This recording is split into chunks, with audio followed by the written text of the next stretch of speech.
अरविंद जी, अब आप मेरे पति हैं, आपको किसी से डरने की कोई जरूरत नहीं। मालकिन, लेकिन मालिक अंकिता, तूने अरविंद जी से शादी कर ली? क्या है ये? उनके गले में हार क्यों है? ये मेरे पति हैं, मैंने इनसे शादी कर ली। अंकिता क्या बकवास कर रही है? पड़ोसी सुनेंगे तो कैसा लगेगा? अरविंद जी वो तो ठीक है, लेकिन आपने बुढ़ापे में भी नहीं सोचा और शादी कर ली मेरी बीवी से। आपको पता था ना वो शादीशुदा है। मालिक, मैंने शादी करने के लिए नहीं कहा, मेम साहब ने जबरदस्ती मेरे साथ शादी कर ली। अरविंद जी आप इस घर के नौकर हो और इतने सालों से काम कर रहे हो, आपने भरोसा तोड़ा मेरा। मालिक, मेरे बस में कुछ नहीं था। मालिक ने मुझे धमकी दी, अगर तुम मुझसे शादी नहीं करोगे तो मैं जहर खा लूंगी, इसलिए मुझे। अंकिता क्यों किया है सब? अरे वो मुझे बहुत पसंद है, इसलिए मैंने कर ली शादी। अब इसमें क्या गलत है? अंकिता तू पागल हो गई है क्या? मतलब अच्छे लगते हैं? अंकिता वो तुम्हारी पापा की उम्र के हैं, समझ क्यों नहीं रही हो? प्रिंस, ज्यादा बकवास करने की ना जरूरत नहीं है। अब से वो मेरे पति है, तुम नहीं समझे? अंकिता मैं तुम्हारा पति हूँ यार, क्या कर रही हो?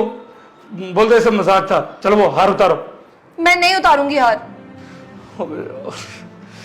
अरविंद जी आप डरिए मत, मैं आपके साथ हूँ। अगर ये ज्यादा बोलेंगे ना तो इनसे तलाक ले लूंगी, पर मैं आप ही के साथ रहूंगी, कहीं नहीं जा रही मैं। अरविंद जी आइए, मुझे आपसे कुछ बात करनी है। जी जी मालिक, मैं आया। क्या बात करनी है? देखो प्रिंस, मैं तुम्हें आखिरी वार्निंग दे रही हूँ, अगर तुमने अरविंद जी को कुछ भी कहा ना तो मैं जहर खाकर मर जाऊंगी। अंकिता ये सब मत बोलो।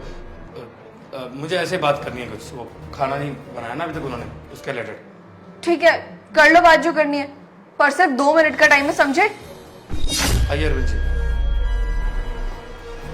अरविंद जी क्या बचकानी हरकत है ये? उसको तो मुझे पता है कि ये बीमार है, कुछ भी कर सकती है, लेकिन आपने लिहाज भी नहीं किया अपनी उम्र का। मालिक, अगर मैं शादी न करता तो मालकिन जहर खा लेते थे, सारा इल्जाम मेरे ऊपर आता ना मालिक, इसलिए मैंने कर ली। मालिक मुझे माफ कर देना। लेकिन अरविंद जी आपको समझना तो चाहिए था, मेरे बारे में नहीं सोचा आपने ये सब करते हुए। देखो मालिक, मैंने समझाने का बहुत प्रयास किया, वो नहीं माने। अगर आप मेरी जगह होते तो आप भी क्या करते?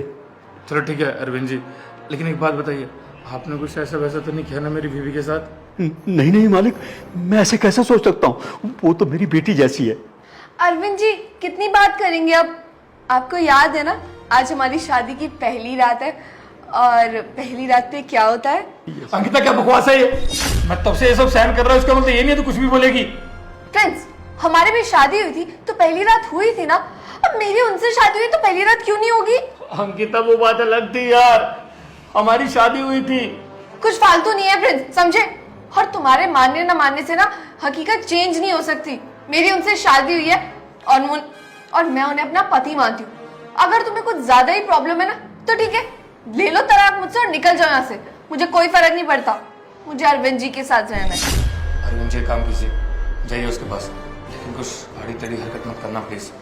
मैं देखता हूँ उसका क्या करना। जाइए। अरविंद जी आप मेरे पास आइए, प्रिंस से ज्यादा बात मत करिए, मुझे पता ही आपको भड़काएंगे। आप मेरे साथ ही रहिए। हेलो डॉक्टर पुनीत, प्लीज जल्दी से आइए, अंकिता की तबीयत कुछ ज्यादा बिगड़ रही है। आइए बैठिए। देखा अरविंद जी, मैं कह रही थी ना ये ऐसे ही है, अभी भी देखो फोन पर बात कर रहे हैं। पक्का ना इनकी कोई बीवी होगी बाहर जिससे इसने शादी कर रखी होगी। मुझे पता है ये मुझसे प्यार नहीं करते और ये भी ना ऐसे ही है, इसलिए मैंने आपसे शादी कर ली। नहीं बेटा, ऐसी बात नहीं, तुझसे बहुत प्यार करते हैं मालिक। अरविंद जी आपने मुझे बेटा कैसे बोला?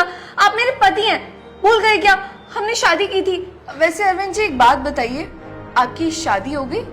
हाँ, मेरी पत्नी को मरे हुए कई वर्ष हो गए। अच्छा, तो कोई बच्चे हैं आपके? हाँ, एक बेटा है, वो अपना पापा मुझे मानता ही नहीं, ना जाने कहाँ रह रहा वो। फिर तो बहुत बढ़िया, फिर तो हम दोनों हंसी खुशी रहेंगे। अब हमारे को कोई टेंशन ही नहीं, ना आपकी बीवी की, ना आपकी बच्चों की, और ना इस प्रिंस की। रामू तू कब आया? साहब 1 घंटा हो गया मुझे आए। मैम साहब ने मुझे काम में लगा दिया था कि एक काम कर ले, और मैंने देखा, मैं आपको कॉल करने ही वाला था पर आपका कॉल मिल ही नहीं रहा था। मैम साहब को मैंने समझाया और मैम साहब मुझे ही डांटने लग गई कि ये तेरे मालिक हैं आज से। रामू मैंने भी समझाने की बहुत कोशिश की, लेकिन इन्हें सुनती कहाँ है। कह रही है कि वो अरविंद जी मेरे पति हैं। मुझे तो बहुत बुरा लग रहा है, ससुराल में फ़ोन करूँ तो क्या बोलूँ उनको। क्योंकि वो लोग भी यही जानते हैं कि इसकी दिमागी हालत थोड़ी सी ख़राब है। पहले तो सब सही था, अब पता नहीं क्या हो गया, इसलिए मैंने डॉक्टर को फ़ोन किया। मैंने तो समझा के देख लिया, अब डॉक्टर भी क्या ही करेगा। एक काम कर, जाके एक बार पूछ के देखना प्लीज़। मैम साहब खाना बना देता हूँ। अरे नौकर, तुम जाओ यहाँ से, मुझे तुम्हारी कोई जरूरत नहीं है। मेरे पति है ना अरविंद जी, बहुत अच्छा खाना बनाते हैं, मैं तो इन्हीं के हाथ का खाना खाऊंगी। अरे मैम साहब मैं यही तो समझा रहा हूँ, ये नौकर है, खाना बनाते हैं, आपके पति नहीं है। तुम्हें एक बार में समझ नहीं आ रही क्या? वो पति है मेरे, तुम ऐसे कैसे बोल सकते हो? और वो इस घर के नौकर नहीं समझे? अरे मैम साहब कैसे समझाऊँ आपको, ये आपके पति नहीं है, एक नौकर है। तुम ना एक बात कान खोलकर सुन लो, आज के बाद ना मेरे पति इस घर का कोई काम नहीं करेंगे। इस घर के नौकर तुम हो और तुम ही सारे काम करोगे, समझे? मेरे पति के बारे में ऐसा सब बोल रहा है। अरे मैम साहब आपको हो क्या गया? देखो आपके पति कितने परेशान है, आपको चिंता नहीं हो रही? कोई परेशान नहीं है वो मुझे लेकर, ना वो मेरे पति है, समझे तुम? हाँ तो मैं उनसे तलाक ले लूंगी, कोई दिक्कत नहीं होगी मुझे। और वैसे भी वो कौन सा मुझसे प्यार करते हैं जो मैं उनके साथ रहूं? मैं तो इन्हीं से प्यार करती हूँ और इन्हीं के साथ रहूंगी। अरे मैम साहब ऐसा मत बोलो, वो आपको कितना ख्याल रखते हैं, आप कितनी चिंता करते हैं, वो आपसे बहुत प्यार करते हैं। देखो बस, नौकर हो ना इस घर के, नौकर बन के रहो। क्यों हमारे बीच में बोल रहे हो? जब इन्हें कोई चिंता नहीं, मुझे कोई चिंता नहीं, तो तुम्हें क्यों हो रही है? और रही बात प्रिंस की, मैं उनसे खुद बात कर लूंगी। अरे मैम साहब मैं आप लोगों के लिए बोल रहा हूँ। अरविंद जी, आपको काफी भूख लगी होगी ना, बेचारे सुबह से खाना नहीं खाया उन्होंने। जाओ मेरे पति के लिए कुछ बना कर लाओ अच्छा सा। मैम साहब मुझसे खाना नहीं बनेगा, क्योंकि मैं साहब को ऐसी हालत में नहीं देख सकता। क्या तुम्हें एक बार में समझ नहीं आ रही? समझते क्या हो खुद को? नौकर हो ना, काम करो जाकर, ये बहस करने की जरूरत नहीं, समझे? अरविंद जी आप ही सोच लेते, वो तो आपकी बेटी जैसी है, फिर भी आपने ऐसा किया। रामू, मैंने तो मालकिन को समझाने की बहुत कोशिश की, लेकिन मालकिन। अरविंद जी बस करिए, आपको इसको कोई सफाई देने की ना जरूरत नहीं है। तो कौड़ी का नौकर हमसे सफाई लेगा, जा जाके काम कर। भाभी का इलाज तो डॉक्टर ही कर सकते हैं। यहाँ ना सभी सिर चढ़े हुए हैं, प्रिंस ने ना इन सबको सिर चढ़ा के रखा हुआ है। और अरविंद जी एक बात आप भूलिए मत, ये प्रॉपर्टी है ना, कि मेरे पापा ने प्रिंस को गिफ्ट करी थी शादी के टाइम पर, तो इस पे प्रिंस का कोई हक नहीं है। इस पे सिर्फ और सिर्फ मेरा हक है और मैं ही रहूंगी यहाँ पर आपके साथ। प्रिंस अगर ज्यादा बोलेंगे ना तो उनको निकालने में 1 सेकंड नहीं लगाऊंगी मैं, समझे? चलिए अब डर रहे हैं आप काफी, खड़े हो जाइए। मैंने आपको कितनी बार कहा है ऐसे डरा मत करिए। लगता है ऐसे नहीं सुधरने वाली, कुछ तो कुछ करना ही पड़ेगा। मुझे तो लगता है नाटक कर रही है, ये कोई पागल वागल नहीं है। डॉक्टर आके देखेंगे इसको। हेलो सर, जल्दी आइए ना प्लीज। चलिए। अरे अरविंद जी, भाभी जी, आप दोनों ने शादी कर ली? अरे डॉक्टर पुनीत, आप यहाँ पर? अरे बहुत सही टाइम पर आए हैं, हम दोनों ने शादी कर लिया और अब हम दोनों पति पत्नी हैं। अरे भाभी जी आपने अरविंद जी से शादी कर ली? आपकी तो प्रिंस भाई से पहले शादी हो रखी थी ना? हुई थी, पर मैं उनसे प्यार नहीं करती, अब मैं अरविंद जी से प्यार करती हूँ और इन्हीं के साथ रहना चाहती हूँ, इसलिए तो इनसे शादी कर ली मैंने। और प्रिंस भाई, उनसे क्या आपका तलाक हो गया? आप इतने सवाल क्यों पूछ रहे हैं? आप खुश नहीं है क्या मेरी शादी से? अरे नहीं नहीं, मैं बहुत खुश हूँ, लेकिन आपने बताया नहीं कि आप शादी करने वाली है। हाँ, वो हमने भी जल्दबाजी में ही शादी किया, इसलिए जल्दी से बाहर जाकर शादी करके आ गए, किसी को नहीं बुलाया था शादी में। वैसे आप किस लिए आए हैं? मेरे को प्रिंस भाई ने बुलाया था। कहाँ पे है, दिखाई नहीं दे रहे? प्रिंस ने ही बुलाया होगा तुम्हें मेरा चेकअप करने के लिए। उसे तो यही लगता है ना कि मैं पागल हूँ, है ना? मैं कोई पागल वागल नहीं हूँ, समझे आप? मैं बिल्कुल ठीक हूँ। अरे आप ऐसा क्यों बोल रहे हो? आप क्यों बोल रहे हो कि मैं पागल हूँ? आप तो अच्छी खासी ठीक ही दिख रही हो। चलिए अब मेरा टाइम वेस्ट मत करिए, हम दोनों को अंदर भी जाना है। कर लो अपने प्रिंस से बात तो। ठीक है, मैं मिल लेता हूँ एक बार। अरे प्रिंस भाई, आपने मुझे अचानक से क्यों बुला लिया? देख रहे उसकी हालत कैसी है, मुझे समझ में नहीं आ रहा इतनी पागल वो कैसे बन गई। अरे उसने नौकर से शादी कर ली है, लोगों को क्या बताऊंगा? मेरे दोस्त पूछेंगे, मजाक उड़ाएंगे मेरा। और पता क्या कह रही थी अंकिता, कि मेरी पहली रात है उस नौकर के साथ। इतना गुस्सा आ रहा है ना, क्या करूं। हाँ भाई, ये सब देख के हैरानी तो मेरे को भी हुई है कि आपकी बीवी ने अरविंद जी से शादी कर ली। सोचा तो मैंने भी नहीं था, लेकिन ऐसा हुआ क्यों? उन्होंने शादी क्यों करी एकदम उनसे? हाँ, दिमागी हालत तो मेरे को भी उनकी कुछ ठीक नहीं लग रही है। जिस तरीके से मेरे से बात कर रही थी, पता नहीं क्या हो गया, पहले तो ऐसी नहीं थी वो। देखिए डॉक्टर जी, जो करना कीजिए, लेकिन ये ठीक हो जानी चाहिए। मैं अपनी बीवी से बहुत प्यार करता हूँ और मुझे पता नहीं है कि वो ऐसा क्यों कर रही है। यहाँ तो उसकी दिमागी हालत ठीक नहीं है, यहाँ तो मुझसे कुछ छुपा रही है, यहाँ फिर सच में उस नौकर से प्यार तो नहीं हो गया है। हाँ भाई, इसमें नौकर की भी तो नीयत खराब हो सकती है ना, कि उसी ने गुलाब फुसला के भाभी को अपने प्यार के झूठे जाल में फंसा लिया हो। क्योंकि उसे तो अच्छे से पता है कि घर वगैरह सारा भाभी गई है, जितने भी जायदाद प्रॉपर्टी सब उनके नाम है। क्या पता उसने सोचा हो कि भाभी से एक बार शादी हो जाए, उसके बाद सारी चीज़ तो उसके नाम ऑलरेडी हो जानी है। नहीं, नौकर की नीयत खराब नहीं हो सकती, क्योंकि वो इतने सालों से हमारे यहाँ काम कर रहे हैं, लेकिन क्या बोलना किसी का। चलो ठीक है, आप इतना कह रहे हो तो मैं एक बार चेक करके देख लेता हूँ। वैसे भी इतने महीनों से उनकी दिमागी हालत तो ख़राब चल रही है, मेरे हिसाब से तो अब तक ठीक हो जानी चाहिए, क्योंकि ऑलरेडी मैं जितनी दवाई दे रहा हूँ वो सारी काम तो कर रही है। देखो, मेरे को लग नहीं रहा कि ऐसा कुछ है। ऐसा भी तो हो सकता है ना कि वो आपसे कुछ ना कुछ छुपा रही हो। चलिए ठीक है, फिर आप चेक करके देख लीजिए क्या है क्या नहीं। अगर वो दवाई बढ़ानी है या कैसा भी करना है आप बताइए। चलो ठीक है, आप हौसला रखिए, मैं चेक करता हूँ। चलिए। अरे नहीं नहीं, आप साथ मत जाइए, मैं जाके देख लेता हूँ। आप जाओगे तो खामा गई वो और गुस्सा ना हो जाए। चलो, आप बैठिए, मैं देख के आता हूँ। यार अंकिता कब तक ठीक होगी? साहब एक बात बोलूं, बुरा ना मानो तो। हाँ बोल। मुझे तो इस डॉक्टर पे शक है। क्या मतलब? देखो साहब, ये घर तो भाभी के नाम है। मुझे लगता है भाभी नाटक कर रही है पागल होने का। मुझे डॉक्टर भी सही नहीं लग रहा। मुझे लगता है दोनों मिलकर शादी कर लेंगे, ये इनका प्लान है। हाँ ये भी हो सकता है, क्योंकि इतने महीनों से दवाई वगैरह भी चल रही है और अंकिता ठीक नहीं हुई, ऐसे कैसे हो सकता है? हाँ पक्का डॉक्टर का कसूर है इसमें। चल चल मेरे साथ। देखा पुनीत, मैंने किसी पागल का ड्रामा करके इस बुढ़े के साथ शादी कर ली। अब तो प्रिंस को पूरा यकीन हो गया कि मैं पागल ही हूँ। लेकिन भाभी, आप ये सब कर क्यों रही हो? ये सब करके आपको क्या मिलेगा? और मेरे को तो लगा था कि आप पागल हो सच में, इसलिए तो मैंने आपको ठीक करने की दवाई दी थी ना।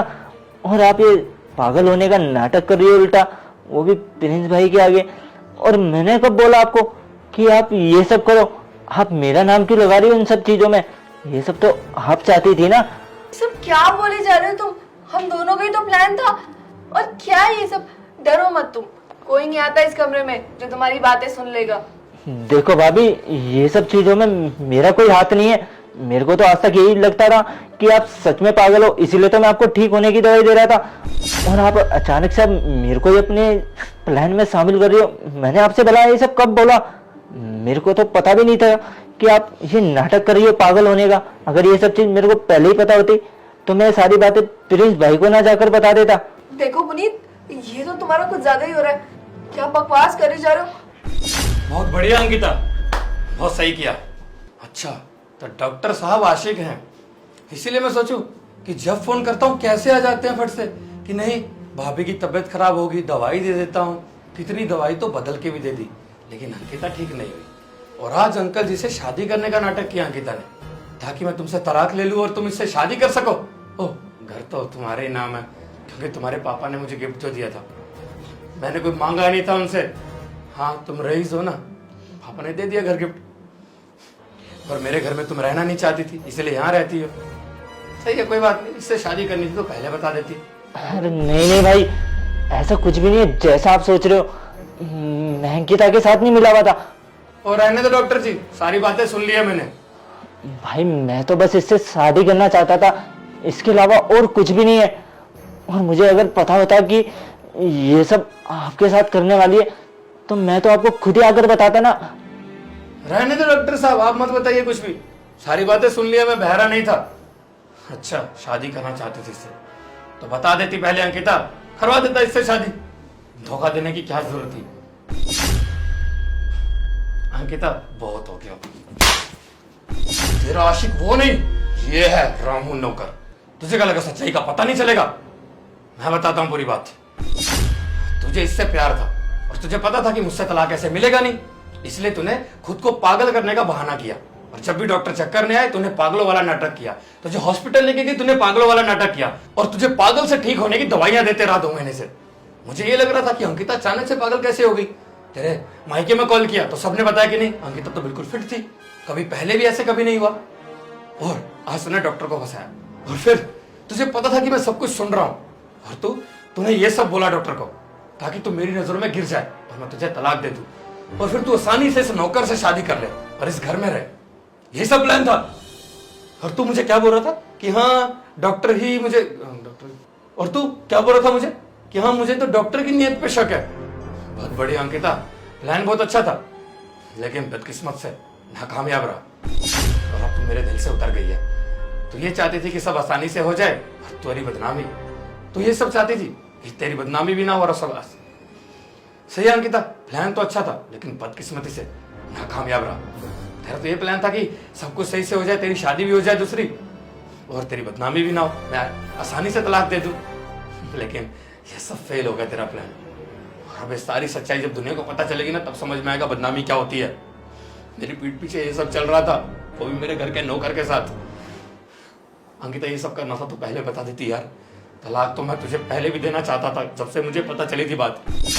और अंकिता तलाक तो तुम्हें मैं दूंगा ही, लेकिन अब जब सच्चाई पता चल गई है तो दुनिया को पता भी चलना चाहिए ना तूने पीठ पीछे किया क्या है। तेरे पापा को भी पता चलना चाहिए। तो मुझे बदनाम करना चाहती थी ना, कोई बात नहीं, खुश रहे अब इसके साथ ही। मैं तुझे अभी के अभी तलाक देता हूं। और डॉक्टर साहब मुझे माफ करना, मेरी बीवी की वजह से आपको ये सब सुनना पड़ा। आप क्यों मुझसे माफी मांग रहे हो? प्रिंस एक बार समझने की कोशिश करो, वो मतलब नहीं था मेरा, और मैं आगे से नहीं करूंगी, और ये सब तो गलती से हो गया। अंकिता धोखे की माफी नहीं होती, और एक बार भरोसा टूट जाए तो दोबारा से जुड़ता नहीं है। इसलिए खुश रहे अब नौकर के साथ ही, और तेरे पापा को बोल दूंगा, फिर देखता हूँ ये घर भी तेरे नाम नहीं रहेगा। फिर रह लेना नौकर की तरह दूसरों के घर में बर्तन मांजना, तब समझ में आएगा कि इज्जत क्या होती है। और फिर कर लेना नौकर से शादी और दूसरों के घर में बर्तन मांजना जाकर, क्योंकि तू ये डिजर्व करती है, तुझे बहुत प्यार दे दिया, अब नफरत की बारी है। दोस्तों यार शेयर का बटन वीडियो के से शेयर करो, उधर प्यारा कमेंट करो, बताओ वीडियो कैसी लगी, और कोई भी अच्छी स्टोरी अच्छा आइडिया दिमाग में आ रहा है तो यार प्लीज कमेंट जरूर करना, क्योंकि स्टोरी मैंने आपके कमेंट्स देख के बनाई। जो अपने पिछले वीडियो में कमेंट्स किए थे तो कमेंट भर भर के कर दो। हमारे पेज को फॉलो कर दो यार, प्लीज प्लीज प्लीज फॉलो कर दो। फॉलो करे बिना बिल्कुल मत जाना, और अब भी इस वीडियो को शेयर कर दो, प्लीज शेयर कर दो यार, प्लीज प्लीज प्लीज शेयर कर दो। शेयर करना बहुत जरूरी है, प्लीज शेयर कर दो, फॉलो कर देना। Love you all.